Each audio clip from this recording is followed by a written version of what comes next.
guys, today we're going to be looking at English literature and how you can perform much better in it than you already are, because it's a really difficult exam to get better in. I think you guys already know, like for example, if we talk about maths, just practice more questions and you naturally get better, but English, it's really difficult to find exactly what you're going wrong in and then to improve on that. So we're going to be going over that in this video and how you can get that grade 9 in English literature GCSE. The first tip I'd like to... You know what, I am feeling quite cold, so I might wear this. Okay, so the first tip I have for you guys is to actually understand all the books and poems that you are currently studying. So for example, I have here Inspector Cause. This is one of the texts that in our school we study, and it's really important to, before you even get into anything, this is really important when you're actually going over the books and everything, to actually just understand what is going on.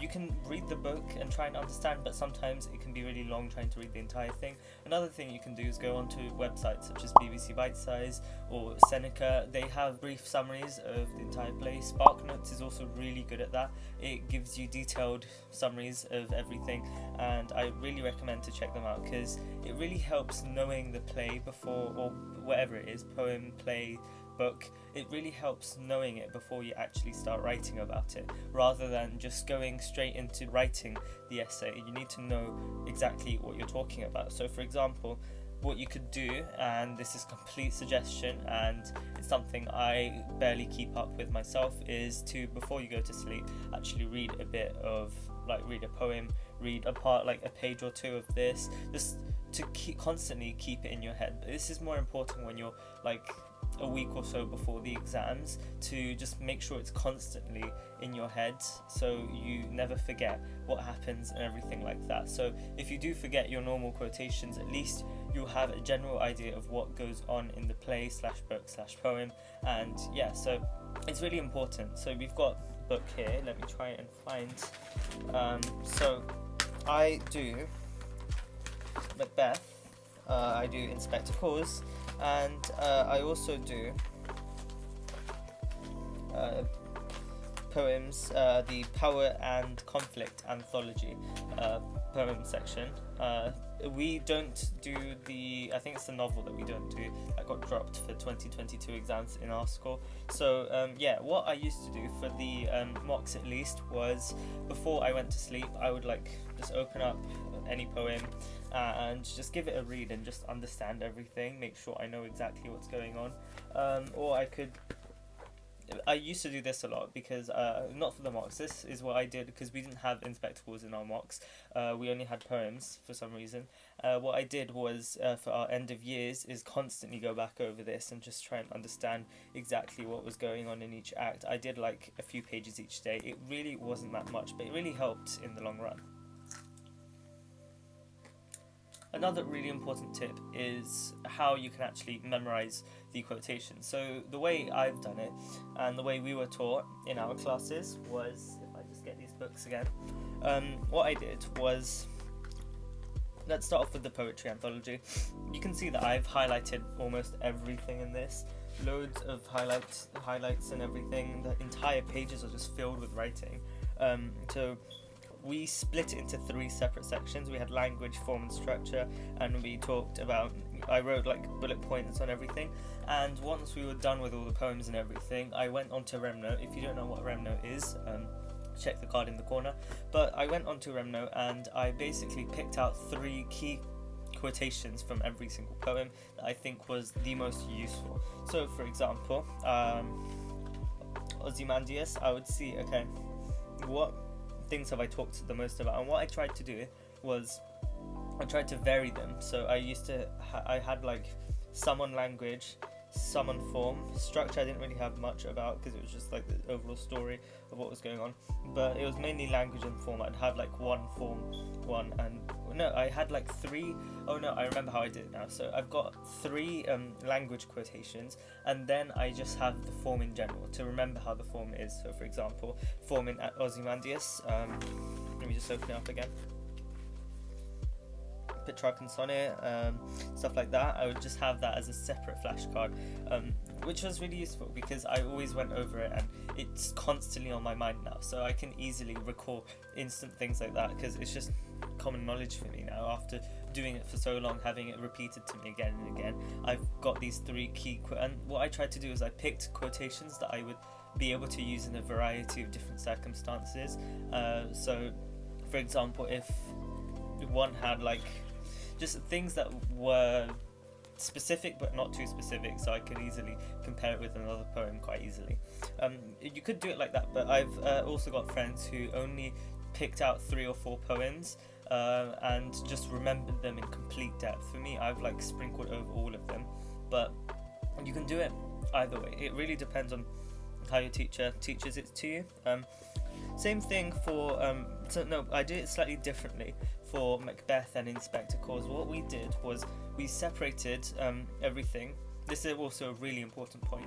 You want to try, and when you're getting key quotations, to separate them into their different characters and their different themes, because when you have, so for example in Inspector Calls, they're like either asking you about a character, so for example Mr. Burling, Mrs. Burling, or they could ask you about an overall theme, so for example age, or they could ask you about responsibility, stuff like that. So what we did was, if I can find it, I did like a bit of highlighting at the very start. So over here, I basically had a different colour for everything. So the things I didn't have enough highlighters for every single theme. So I had, you can see family over here was in green, I had class in yellow, had young and old, which was age, in pink, men and women, so gender, I had in just a red underline, and judgment was a blue underline, and then responsibility was just a orange highlight, because the highlighted ones are the main ones that you are most likely to get asked. And then I had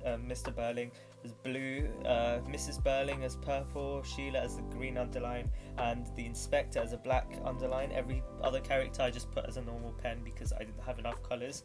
And you can see I basically just highlighted anything that was worth noting down, and I did this and then what I did afterwards when I was done with the entire play was I typed this all up onto a Google Doc, and I know it takes ages to do at first, but once you write everything, so I sorted it all out into the specific themes and their characters and everything, and every act and every page, so by the time I was done I had this extensive list of quotations I could pick from, and I never needed to open this book again because I have all the quotations that I really need on a document. And what I did with that document was I condensed it even more. So what I did was I looked at Mr. Burling and I saw, okay, let me pick out, I think I picked out like a good 5 or 6 quotations for Mr. Burling that I remembered, and for Mrs. Burling the same. I know it's a lot of quotations, but they weren't that hard to remember, so what I did was I just kept them on Remno, and it would just constantly be reminding me to go over it, and it's just stuck in my head now, so it didn't matter that much. And so the reason I learned so many quotations for every single character and theme is if I forget some, I at least have others as backup. And yeah, it really is super useful. If you type everything up onto a Google document, you don't have to open your book ever again, and it is genuine. If you had to take away one thing from this video, it is to type everything up onto a document and use that document instead of the book, because the book can be really annoying flicking through pages and seeing different things. In that, you can just search Act 2 Scene 1 for example, and it will just get you straight to the page that you need. And same thing for Macbeth, so I did the same thing. I had like for every character a specific colour, and for every theme I had like a specific colour as well, and I basically just, whenever we had a quotation that seemed necessary to underline / highlight, I highlighted it, I talked a bit about it. That's also another really key point. Don't just memorize quotations for the sake of it, actually memorize why the quotations are significant in the first place. So for example, in the poems, don't just go, okay, so I know these 3 quotations from this poem, that's it. No, you have to actually memorize the quotation and then understand what technique it's doing and what effect it gives and stuff like that. You have to know those things as well. It's really, really important, because you don't just get marks for memorizing information. This isn't a memory game, which is kind of the reason I don't really like the way English exams work. I don't know why they don't give you the texts in the first place. They make you memorize them. It's just In my opinion, it's quite pointless, but it's not a memory game. You're trying to be able to understand why the quotations are used instead of what quotations are used. So for example, in Inspector Calls, what I did was I memorized the quotations, and I also memorized what effects they gave and stuff like that, Priestley's intention and all of that stuff. And then I also memorized quite a bit of context to do with the play as well. That's my next point as well. Context is really, really important, especially for Inspector Calls. I'm pretty sure, if I'm not mistaken, there's 6 points for context, 6 marks for context. Context is really important. Okay, so not as much for the poems, but you still need some sort of context about the poets. It's really important to have your context, and if you don't know where to get context from, one of my best tips is to just search online grade 9 pieces and just see how they write stuff and how they embed context, because you can find a lot of context to do with the author that is completely useless to what you're writing about. So if you read how other people embed context into their pieces of writing, then you'll be able to have an idea of how you can use context in your own, and it works. It really, really works. I think the best way to get better at English is not only practice your own essays, but read other people's essays as well. If you find someone in your class who have done really well in their essay, read it and just try and see what they've done to make them get such a good mark, because when you actually read a really high level answer, it doesn't seem that bad. Like, you'll be able to think, oh, okay, I can write this if only I had thought of these points. So it's not a bad thing to steal from other people's works. So for example, if you find a point that someone else has made and you really like it and think it's going to get you a lot of marks, you can by all means take it. It's not about how original you can be with this, it's more about can you get your marks. That's literally it. So yeah, context is really, really important. Make sure not just for your poems, or you just need context for everything. The more context you know, the better. And try and, when you mention a quotation, first explain the quotation, and explanation is much more important than the actual stating of the quotation. So you have to explain as much as you can, and even when you think you have explained enough, explain even more. Just try and force out every bit of explanation you can, because explanation is where the big chunk of marks is at.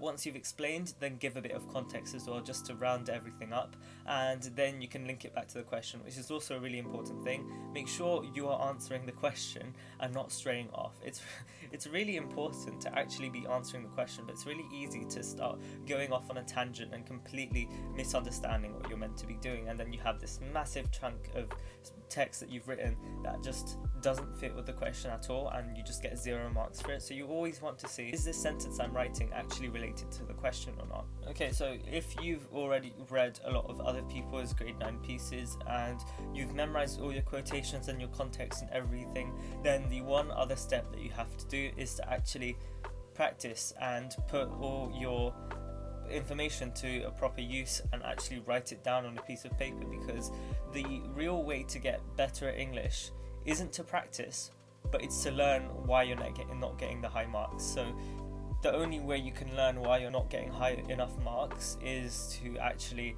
do more papers and make sure you give them to your teachers. That's what your English teachers are for. Just take advantage of them, give them as many as you can, and try and see why you're not getting as many marks as you thought you would. If your teacher says you have to explain a bit more here, then you'd know, okay, I have to focus more on explanation rather than just stating information. Or if your teacher says that you've written too much, then you can try and cut that down. But the point is, you're trying to learn from your mistakes, because it's really difficult in English to get better. Like in maths, you can't just go, okay, I know that I got this wrong, I multiplied this incorrectly, so I'll just do it properly next time. In English, you have to try and see why your thing doesn't fit as a whole, because English teachers, they don't mark it as separate marks for everything. It's more like, how good is your text overall, and you have to try and understand that. And the best way you can do that is to practice your own pieces and read other people's. That's my 2 big takeaways of today. Make sure you practice as many papers as you can. Make sure you give them to your teacher. Don't just practice a whole page's worth of information and just be like, okay, that's it, I don't care about it anymore, it looks good to me, because everyone's own writing looks really good to them. Like in the exam you'd be like, okay, this is really nice, and then when the paper comes back to you, you see this red pen everywhere and you go, oh wow, okay, I didn't think I would do this badly.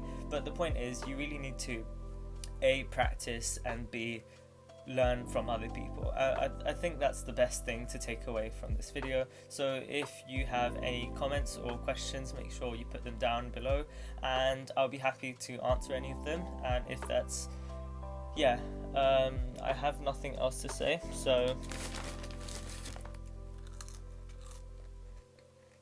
see you next week.